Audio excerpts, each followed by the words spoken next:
चलिए बात करते हैं सीरियल आरंभ की, जहां कहानी अब एक ऐसे मोड़ पर पहुंच चुकी है जिसने हर किरदार की जिंदगी को पूरी तरह से बदल कर रख दिया है।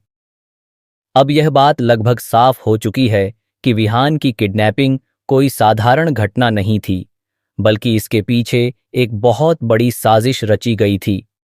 इस साजिश का मकसद केवल एक बच्चे का अपहरण करना नहीं था, बल्कि इसके जरिए कई लोगों की जिंदगी को प्रभावित करना और कुछ खास लोगों को उनकी जगह से हटाना था। सबसे ज्यादा चौंकाने वाली बात यह है कि अब ध्रुव को इस पूरे मामले में कुछ ऐसे सुराग मिलने लगे हैं जिनकी वजह से वह सच्चाई के बेहद करीब पहुंच चुका है। ध्रुव शुरू से ही इस मामले को लेकर गंभीर था।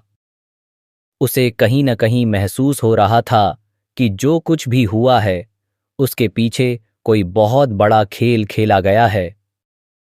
जब उसकी दादी की जान भी खतरे में पड़ी, तब उसके मन में यह बात और ज्यादा मजबूत हो गई कि इस मामले की तह तक जाना बहुत जरूरी है। वह जानता था कि अगर इस बार सच्चाई सामने नहीं आई तो आगे चलकर और भी बड़ी समस्याएं पैदा हो सकती हैं।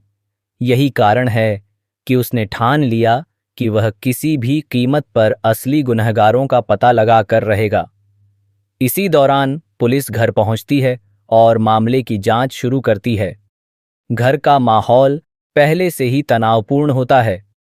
सभी लोग डरे हुए हैं और हर किसी के चेहरे पर चिंता साफ दिखाई दे रही है।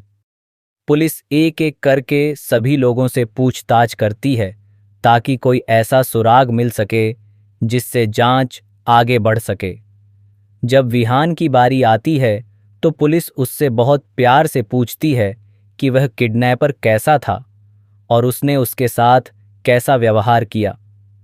विहान जो कुछ बताता है उसे सुनकर वहां मौजूद सभी लोग हैरान रह जाते हैं। वह कहता है कि किडनैपर बहुत बुरा इंसान था। वह उसे डराता था, धमकाता था और कई बार मारता भी था। इतना ही नहीं, उसे ठीक से खाना भी नहीं दिया जाता था। एक मासूम बच्चे के मुंह से यह सब सुनना किसी के लिए भी आसान नहीं था। विहान की बातें सुनकर सभी भावुक हो जाते हैं, लेकिन सबसे बड़ा झटका विश्वास को लगता है। उसके चेहरे का रंग उड़ जाता है क्योंकि उसने पहले ही यह साफ निर्देश दिया था कि विहान को किसी भी तरह की तकलीफ नहीं पहुंचनी चाहिए। उसे लगता था कि सब कुछ उसकी योजना के अनुसार चल रहा है, लेकिन अब उसे एहसास होने लगता है कि हालात उसके नियंत्रण से बाहर जा चुके हैं। इसके बाद विहान एक ऐसी बात बताता है जो पूरे मामले को नया मोड़ दे देती है। वह कहता है कि किडनैपर किसी महिला से बार बार फोन पर बात करता था। वह महिला उसे निर्देश देती थी और वह उन्हीं आदेशों का पालन करता था। यह सुनते ही वहां मौजूद सभी लोग एक दूसरे की ओर देखने लगते हैं। किसी को समझ नहीं आता कि आखिर वह महिला कौन हो सकती है। हालांकि एक इंसान ऐसा भी होता है जिसकी बेचैनी अचानक बढ़ जाती है, और वह है अवंतिका। उसके चेहरे पर घबराहट साफ दिखाई देने लगती है। उसके माथे पर पसीना आने लगता है और वह खुद को सामान्य दिखाने की कोशिश करती है, लेकिन ध्रुव की नजरें बहुत तेज हैं। वह अवंतिका के चेहरे के बदलते भावों को गौर से देखता है और उसके मन में शक और भी गहरा हो जाता है। ध्रुव अब हर छोटी बड़ी बात को जोड़ने लगता है। उसे महसूस होता है कि कहीं न कहीं अवंतिका इस पूरे मामले में शामिल है। हालांकि उसके पास अभी कोई पक्का सबूत नहीं होता, लेकिन उसके मन में उठ रहा संदेह लगातार मजबूत होता जा रहा होता है। उधर अवंतिका और विश्वास जब अपने कमरे में पहुंचते हैं, तब दोनों के बीच जबरदस्त बहस शुरू हो जाती है। विश्वास बेहद गुस्से में होता है। वह अवंतिका पर बरस पड़ता है और उससे पूछता है कि आखिर उसके बेटे के साथ ऐसा व्यवहार कैसे किया गया। वह कहता है कि उसने साफ कहा था कि विहान को कोई नुकसान नहीं पहुंचना चाहिए, फिर भी ऐसा क्यों हुआ। गुस्से में विश्वास अपना आपा खो बैठता है। वह अवंतिका पर हाथ उठाने की कोशिश करता है, लेकिन अवंतिका उसका हाथ पकड़ लेती है। इसके बाद जो बातचीत होती है वही इस कहानी का सबसे बड़ा रहस्य खोलने वाली साबित होती है। अवंतिका विश्वास को चेतावनी देते हुए कहती है कि वह यह न भूले कि इस पूरी साजिश में वह भी बराबर का भागीदार है।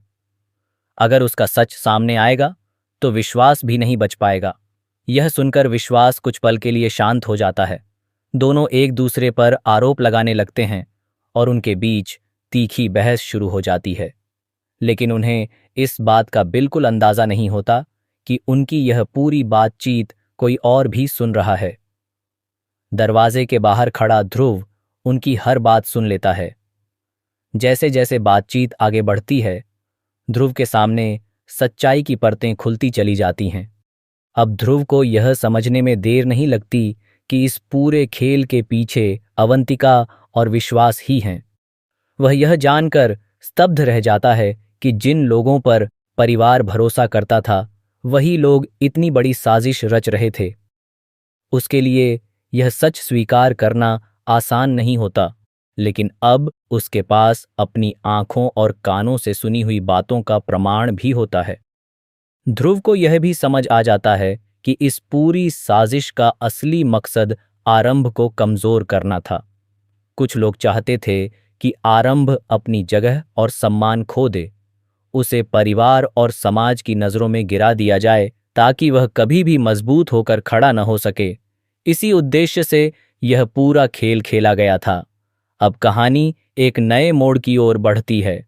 ध्रुव फैसला करता है कि वह केवल सच जानकर चुप नहीं बैठेगा, वह इस साजिश को पूरी तरह खत्म करेगा और असली गुनहगारों को उनके किए की सजा दिलाकर रहेगा।